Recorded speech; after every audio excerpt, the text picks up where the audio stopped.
Aujourd'hui, on vous conseille les meilleures pièces d'équipement pour la course hivernale, et ce, en moins de 5 minutes. Puis si vous êtes chanceux, on va même peut-être vous donner des trucs de pro, n'est-ce pas? Absolument. Et tous les produits présentés seront dans la description en dessous. Salut, moi c'est Étienne, collaborateur Altitude Sport et novice en course hivernale. Louis-Dominique Parizeau, vice-président marketing Altitude Sport et expert en course hivernale. Si tu avais un point important, le premier, ce serait lequel? Il y a plusieurs points importants, Étienne, mais ça commence par une bonne chaussure. Donc là, Louis, moi j'ai 3 souliers devant moi ici. Si c'est mon premier, je regarde quoi? Si tu as une paire de chaussures, Étienne, je te recommande une paire de souliers de course en sentier avec une bonne profondeur de crampons. Ici à gauche, on a le normal, semelle Vibram, super adhérence. Si tu veux aller encore plus d'adhérence, ici on a le Salomon Speed Cross avec des crampons, avec une excellente traction également. Et puis là, si tu commences à courir tous les jours, tu es à ta deuxième ou troisième paire de chaussures l'hiver, tu peux aller vers, ici on a le modèle de Norda avec des pointes en carbure. Donc ça ici sur la glace, ça va mordre. Est-ce qu'il y a de l'isolant ou de l'imperméabilité qu'il faut que je regarde dans mon soulier?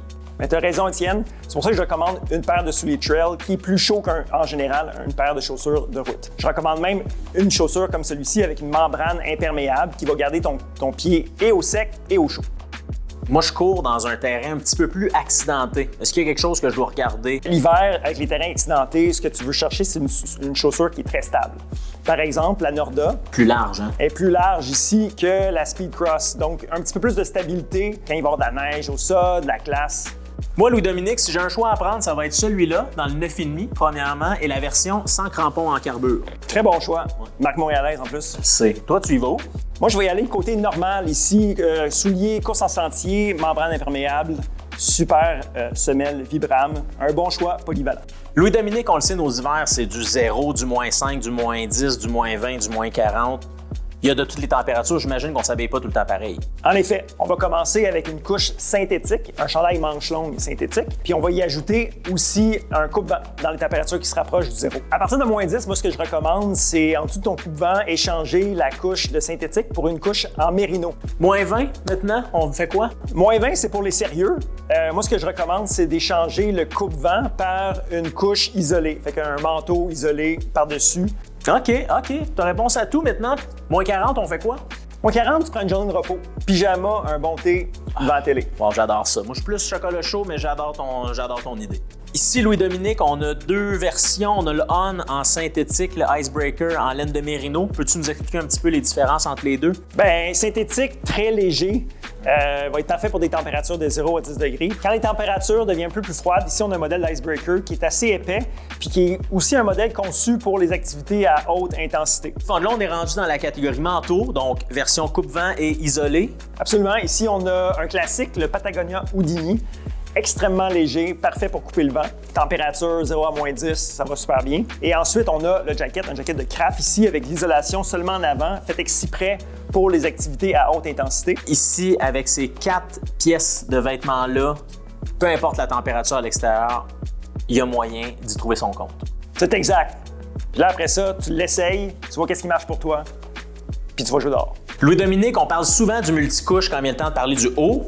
Qu'est-ce qu'il y en est du pantalon? Jusqu'à 5 degrés, moi, je reste en short. Oh, quand même. Je trouve ça plus agréable.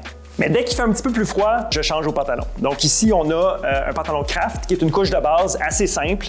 Puis ça, c'est une protection parfaite jusqu'à moins 10 degrés. Pour les températures plus froides ou pour ceux qui ont plus froid de façon générale, ici, on a un modèle Salomon avec une membrane par-dessus en Gore-Tex Infinium. Ouais. Gore-Tex Infinium, en fait, c'est une nouvelle membrane qui est un coupe-vent. Plus respiré que le Gore-Tex qu'on connaît. Puis ça, c'est parfait pour les températures jusqu'à moins 10, moins 15, moins 20. Est-ce que ça se fait, un multicouche dans les pantalons? Quand il fait vraiment froid, c'est une option.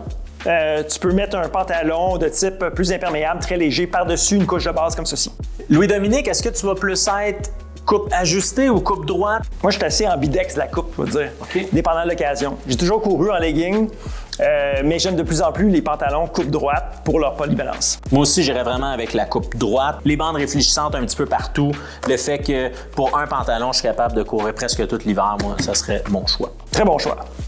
Moi, Étienne, j'ai toujours froid aux mains l'hiver. Aujourd'hui, je t'ai apporté des options.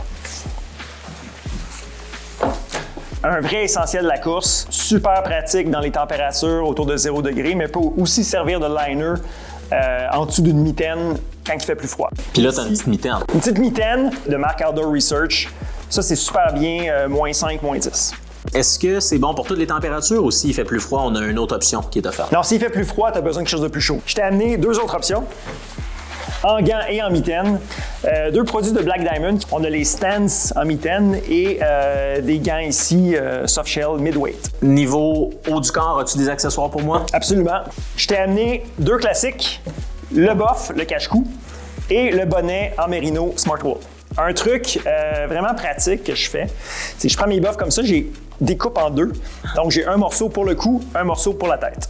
Maintenant, quand les températures descendent sous les -10, j'aime bien porter un bonnet comme ça.